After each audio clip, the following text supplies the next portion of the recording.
You all can see that okay? Yes.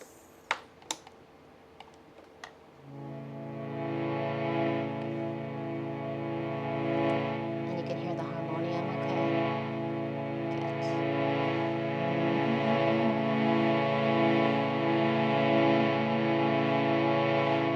So call and response. Narayanam namaskritya. Together. Narayanam namaskritya. Naram chaiva narottamam. Naram chaiva narottamam.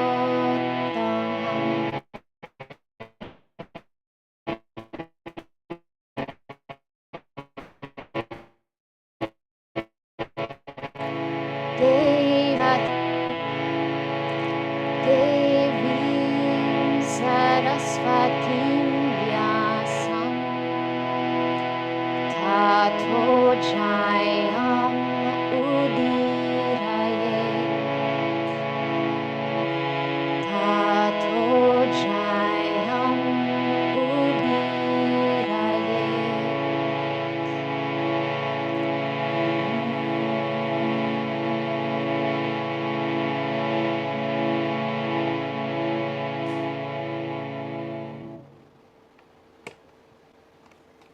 Okay.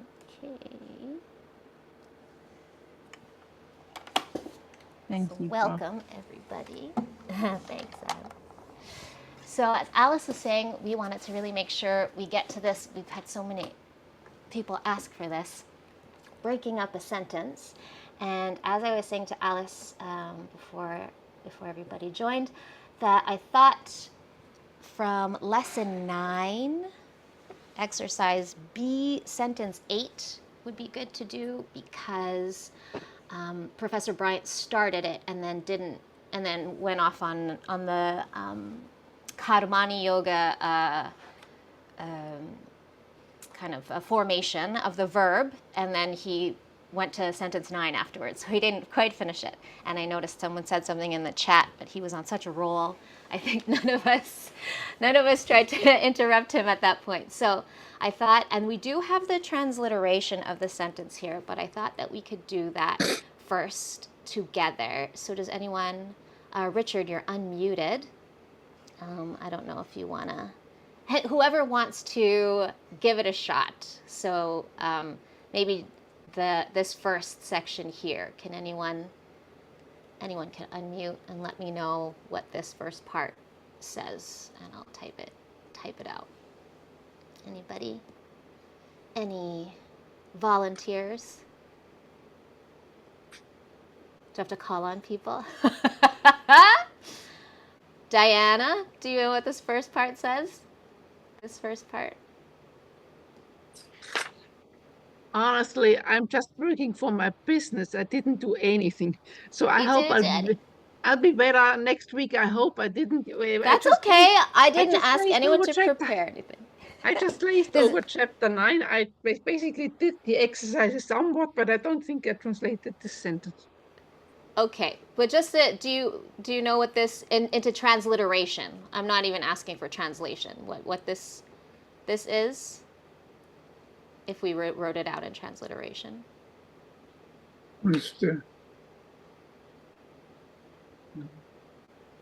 So this is ma, right? And then underneath, yes, thank you. We have mu, this first part. Mu, a ma with a little scoop underneath, and it's this direction. We know it's a u. If it was an under direction, that would be a long u, but it's short u. And then here we have a na, but it turns into ne. Excellent. Thanks, Maria. Ne. So we have mune.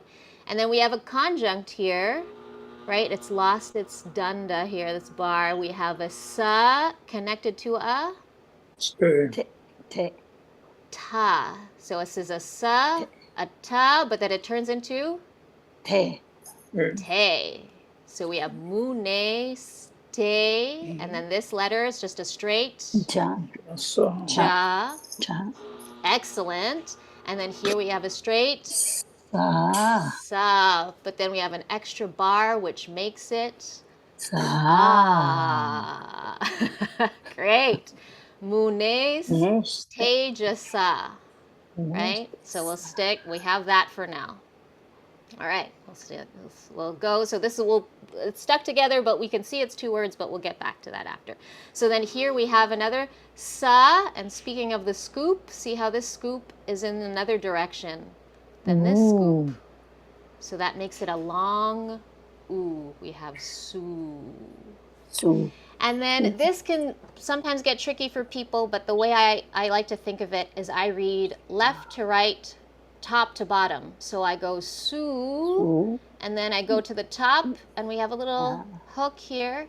The hook is it's kind of tricky, is a ra. Yeah, when it's at the top. Sur, ra, ya, surya. But then we have this flag here, so it's actually suri. Yay, right? We've had all these flags. So we have munes, te, jasa, surye. Surye or Suryo? Oh no, suryo. Oh, thank you. That's my mistake. Good job. Thanks. I was just testing you. It would have been A if it was attached on the yell, but it's a bar with a flag. You're right. So it's suryo. Thank you so much. Suryo. Suryo. You guys are on top of it. And then we have an avagraha, which transliterates to an apostrophe. And then we have another conjunct here. So we have a p attached to a. Why? Yeah. So Yeah. Pya. Great. And then we have another conjunct here, which is a na. Oops. Undo. Which is a na attached to a ta. Excellent. So I have pyanta. And then we have another ra up here. Pyantar. This is a Da. da with the extra aspiration. And then it has a danda attached, but on this side, on the right side, is a long e. Yeah, if it had been on the left side, it would be short e. This is the one thing where my left to right doesn't work because it's a dhi. If it was on the other side, it would be short e. And then we have a straight ya, really easy. Oops, I did it again. Ya. And then we have ta that turns into te. So we have munes tejasa, suryo pyantardhiyate, right? And then what we've learned so far, so this is kind of where we have to go into our minds in terms of vocabulary, because we have to know where this breaks up. But here maybe we can recognize moon from munich, right, which is sage, and then tejasa from tejas, which is another word that we had in our vocabulary. So then we get a sense that this breaks up here. I mean, we already have it in our transliteration in the text. If you look on your page 169, your exercises at the end of lesson 9, but I thought it would just be fun to kind of go through that together. So we have a munes and a tejasa, and I broke them up here, so I'll put that here so you can see. In the interest of saving time, I had already done it, but I hid it. So we have munes, but the sa actually became sa from a sandhi rule. Yeah, it would have actually been munech. It became a sa because of a sandhi rule, and the sandhi rule, I'll just let you all know what it is 3.30, where it takes 31. Okay. 31. It might be that 31. It might be that 31 actually explains it, because sometimes he breaks up the explanation into two. We can go check. So if I go back to 330, 31 is the one where the visarga stays because it makes it hard. 30 is where if it meets a cha, it becomes a sha. If it meets a cha, it becomes another. It can become a sha, or if it meets a ta, it becomes a sa. So in this case, we have the muneh, the visarga, becoming a sa before a ta. And that's rule 330. Then we also have tejasa here as our next word, right? Suryo is already on its own, separated here, and we can tell because this is an O, then an avagraha, this rule is the one where the a becomes, the visarga becomes an O before a short a, and then the a goes away, right? And this is 335. So I like to put my Sandhi rules underneath so I can see what's happening. You can also, might also put it with your words here, however you want to do it, but that cues you into what made the word change. So this would have been Surya, but became Suryo because the visarga turned into an O, and this a went away. Yeah? So then we have api, well, apyantartiyate. Janice question. Again, So the yes. tejasa Yes. comes from the root word tajasa. Comes from the root. Oh yeah, sorry. The root word would have been, thank you, would have been tejas or teja, depending. But Professor Bryant encouraged us to think of these words as us words, so we don't confuse them with the ah words. Yeah, so it's tejas. Thank you for pointing that out. So yeah, the original word would be tejas, but then there's a case ending there. But we'll look at those after. We'll just break up the words first. So we have suryo, and then we have, this used to be api, but it became pyantartiyate. So there's two things happening there. Well, there's the 335 that made this visarga go away and this go away. And then we have a ya instead of a e, because the ya met the e met the a of antartiyate, and it became its semivowel. Francis? And that's rule. Yes? Could I interrupt you for a second? Please, go ahead. For consistency, then, we have to think of, you wrote munehe, but actually we need to think of it as munes. So in a sense, Yes. And the same with the third, Surya would be Suryas. So in the mind of Goldman's, this is the original one, and this rule 330 essentially says nothing happens. Sorry, for Surya? It should be S at the end instead of Visarga. Yeah, well, I guess technically it's kind of tough because he makes them all visargas. For this particular word, Professor. But you see, the rule 330, he always thinks of these as, for example, rule 330 essentially says if S hits T, nothing happens. And this is what we see. So the Sandhi rule, so you wanna, that no Sandhi rules is applied. Yeah, but the original form of this word is muneh because of the oh, but you're talking about its root form should be. Yeah. So the rule here is if you hit munes with tejas, nothing happens. Nothing happens. This is true. This is true. It gets confusing. I know. For consistency sake, you're saying that instead of, okay, we'll go through the word breaking, and then so what would you?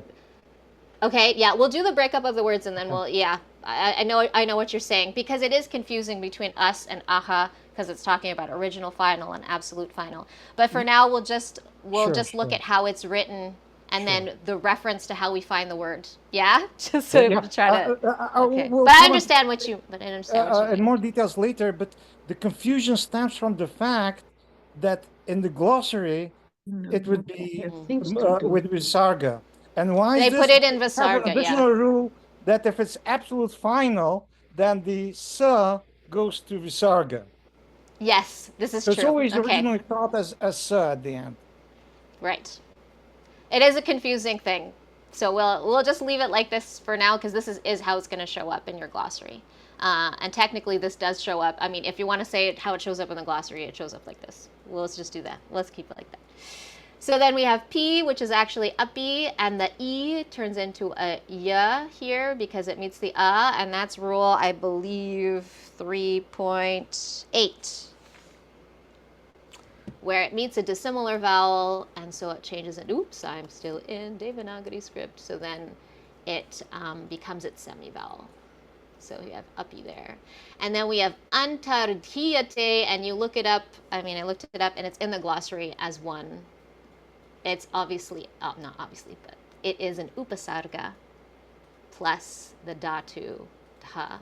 So here I also did, I wrote it out in transliteration, so we can also see that of each word. Tejasa, which is actually, according to the glossary, we'll do glossary, and that way we won't get ourselves into hot water. Teja.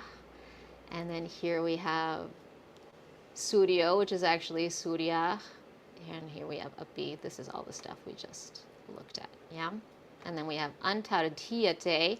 And if you look it up in the glossary, it's going to show up like this: Muni, masculine, Punlinga, sage. And if we look up Tejasa in the glossary, it says Teja, masculine, splendor. Surya, who knows what Surya means? Sun. Sun. We should probably. Surya Oops, Namaste. I put Teja twice, so let me just fix this. This is actually Surya, masculine, sun. And then Uppy, we've seen a lot of. Teja is neuter. Sorry? Teja, excuse me, Teja is listed as neuter in the glossary. Is it neuter? Thank you so much. Neuter. That's right, neuter. Surya, and then Uppy is indeclinable. And then in the glossary, it's good that you check my work. Antar plus dha as a third gana parasmaipada verb, and it shows that the conjugation is antar dadhati for present system, right? Present tense, parasmaipada, and hide is its translation. Yeah. So then if we go here, yeah, you were right to tell me to just do this, Alice, because it's already 2:20. It's okay. So here, I wanted to do some chanting. I think we might not have time. So here we have Munich, which became Mune. So it could either be 5th or 6th, because if I look at my charts here, I wrote them out. Where's my Munich chart? Here. You see, Mune could either be Panchami, which is ablative, from, or Shashti, which is genitive, of. So far we don't know. It could be from the sage or it can be of the sage. It could be either of those. You following so far? This is good? Yep. Okay. Then we have Tejasa, which I looked up, which is the same as tapas. It's a neuter. So if I go, where is that here? Tapasa is instrumental. So we just replace the tapas with tejas. We'd get tejasa, instrumental. So by or with, that's an instrument, but by the splendor. Surya is a masculine noun. So it's just like our purusha from so many chapters ago. And that is just a straight nominative, right? The ending is aha. Here we have the ending aha. So we have first case sun, the sun. And uppy, indeclinable words we love because they just stay the same. It's just uppy is uppy. And this antardhiyate was kind of tricky, but it gives you that it's this gives you this in the glossary. And dha is one of those verbs that is an exception. We went through those exceptions. It's just like D. Where's my exceptions? So, or here, it's actually here, dati, diyate. It's dha, so it would have the aspirate here. But it's the same principle. This this root final becomes e. It's one of these exceptions. So here it became, your antardadhati became antardhiyate in the passive, but it's passive present. Yeah? Is that okay for everybody? I know the verbs are kind of tricky. If it had been past, it would have been antar, it would have had an a, and then ti, yata, I believe, is the ending, parasmaipada ending for the past, for the lung. But here it's present. Yeah? Okay, so then we can put together a translation from this then, right? We have the verb is hide, and then it's in third person, and it's singular. So we look for, in this case, we have Surya that goes nicely with that as a subject, right? Hide the sun, but it is passive, right? So this is just something to take into account. So if we were just to do it like a left to right, it would be from or of the sage. Let's just do it like this. From or of the sage. And then we have splendor, and that would be by splendor. Or you could say by or with splendor. Then we have the sun, and then we have even, and then we have hide. Yeah? So it's kind of going to sound weird because it's passive. Yeah? Hidden. But, yes, hidden. So by the splendor could be by the splendor of the sage, even the sun is hidden. Yeah, because it's passive. The sun is what is hidden. Even is kind of stuck in there somewhere. And then we have by or from. It could technically be either one of those, depending on how you translate it. And it could be of. Oh, it's sorry. Let me go back here. Because I don't get it, but I don't thought. I thought it would the be, sun is a nominative. yeah, it would be with. Sorry, the nominative is the sun. Yeah, yes. That's what I thought. Surya. No. Mm-hmm. So this is how, yeah, so, I mean, we can discuss this now. I would have put this as with the splendor because it's instrumental, and I put of the sage. Because I felt like that made more sense than from the sage. And then even is even, and then the sun is hidden. How did I actually, hang on.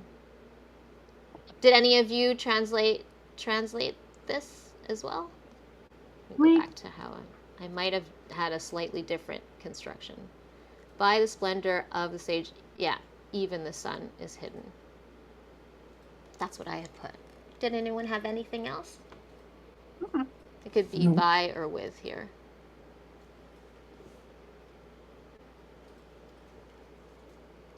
Is that good? That's really helpful. Thank you. Any Just nice to see it really broken down in stages. That's really useful. Would you do that chart for every sentence? I know. Well, yeah. See, this is the problem. This is the thing. Is like for something. I'll just show you an example. For something like the reading, right? Which is quite long. I did the Yeah. same thing. So I put the Sundays in there, and then I broke I up love all the Sundays. words. And I did it sentence by sentence, but I break up the words, and then I put what it shows in the glossary. And then for myself, I've also been putting the long form or the karmani yoga, prayoga forms, so that Because I I can do all see what mine those look like. with pen and paper. So I just leave Exactly. lines underneath, but I really love Yeah. adding in the I do it. sentence. Yeah, I do it like that, and I've been writing out the words because then it forces me to review the vocabulary and to remember what the words are every time. But then it also gives me a document. This is one of the benefits of technology. A Yeah. document that I can search through and go, oh, where was that? And I can just kind of look in my own document for the words. I actually downloaded the course book. I don't know if everyone's done that, but it is That would be also, oh yeah, if you could, I don't know where you would. if you just type it in, down at the book name and a download, it will come up. And somebody actually said it in the Facebook group, just search that and search a word. And I was like, oh my goodness, because I'm going through the book back and forth to different glossaries and then at the back. And I found it much easier to just search for a particular word and it will come up in the actual PDF. So that's been a bit useful for me. That's great. Yeah, it's perfect. Francis? Does anybody? Yes. I have a technical, I guess you call it, question, because I'm at the primitive stage and I'm doing all this manually. And so, of course, you look like a genius there with all that going on, which is great. I mean, I don't say that in a mean way. I say it in an envious way. So, is what you are using, number one, I assume it's Apple Magic. Number two, is it a word processor in some kind of chart, or is it a spreadsheet? Because I'm an old Excel person, and so I went, Yeah, oh my you can use an God. Excel sheet. You can use an Excel sheet. I just make a table. I go insert table in the word processor. Okay. In a Pages document. Yeah, it's like Word for our PCs. I use a Mac, and it's Pages. Okay. And then I just insert a table, and I can make it as big as small as I want for as many squares as I want. And then I type it all out that way. But by hand, I mean, honestly, I prefer to do by hand. I would be doing else, but just the sheer volume of this text and the number of exercises. If it was like 3 sentences, I would do it all by hand because I really believe in the power of putting pen to paper, pencil to paper, and that definitely makes things sink in. And as you see, I make mistakes because I'm going copy and paste, and maybe I put masculine instead of neuter, and I had put Surya twice instead of Tejas. So you can run into more errors when you're working fast. And the nice thing about writing things out is it forces you to be more mindful in those. So it's just the fact that there's so much of it that I went this route, but I would be handwriting for sure if that was possible in the time constraint. And already this is taking me so long, but this is what I need to do for my own study to be able to get through the exercise. And more, as more layers and complexity are added on each lesson, it's becoming even more time consuming, but worth it for my own learning. How many so that's hours? it. How many hours? Oh my gosh, I could spend a whole day just. I do laundry in between, or like, housework stuff in between. But yeah, I could work all day on it. I was joking with Alice that I went the last class, not this one, but the one before. I was in Hawaii for vacation, and I used the whole 10-hour flight to do Sanskrit exercises. So it was. You are really an inspiration. Yeah, an inspiration. Thank you. Yeah, yeah. Thanks. Yeah, you bring everything digested. I have to be reborn to do that, what you are doing. I just recognize it's very time consuming for me as well. So not everybody has that time to sit. Well, and you do have all of you have that to have the skill, the memory, and the skill also to do in the computer, which I don't. So yeah. I understand. I appreciate when you. I think there was a chart that you sent, and well, it's wonderful. So it's helpful. Thank you. Yeah. I mean, I tend to do like an hour to 2 every morning if I can. But when I am able to sit down and do like a 4-hour stretch, I mean, like you, Francis, I could spend forever. But if I can do a 3-4 hour stretch, it just, I get like a glimmer of understanding. Oh, what you want? Yes. It's not yet Oh, 4 someone o'clock. is. This is gonna take. Oh, sorry. Oh, that's okay, Diana. Sorry. Someone's unmuted. I'm not It's sure. not yet 4 o'clock. Okay. You are still, and I Yeah, unmuted her. Just like Francis says, I've been surprised at how much dedication it's taken, and I had some wobbles, but yeah, it's so nice to do it when I'm really into it. So, but you are an inspiration, Francis. You're like, yeah. Thanks. All right. Well, if there's no other, we could take like 2 minutes for questions, or if there's like any, not necessarily on what we did just now, but anything that was confusing to you or challenging for you recently, and then if there isn't anything, we can split off into great breakout rooms and discuss instead. I have a question from chapter 8. Yes. And I'm not 100% sure this hasn't been covered before. It's about if you're translating English past tense to Sanskrit, should you translate to a present indicative form of the Sanskrit verb followed by the sma particle? Or should you translate to the imperfect form of the verb?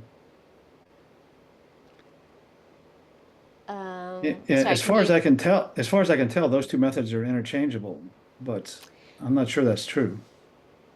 It sounds. I mean, again, from my limited understanding, that sounds correct. Although in 8, he does get us to start doing the lung. So as of 8, I think the idea is that we practice using the imperfect. But prior to that, he had said to you could use sma. So yes, you could use the present conjugation and then add sma, and it would give the same past tense translation to the phrase. Okay, that's what I thought. I just wanted to see if I had a misunderstanding. Thank you. No, I think that's correct. According to, if anyone else has any opinion on that or view on that, but as far as my understanding is, that's correct. Up until that chapter where he introduces the imperfect, he says you can use sma.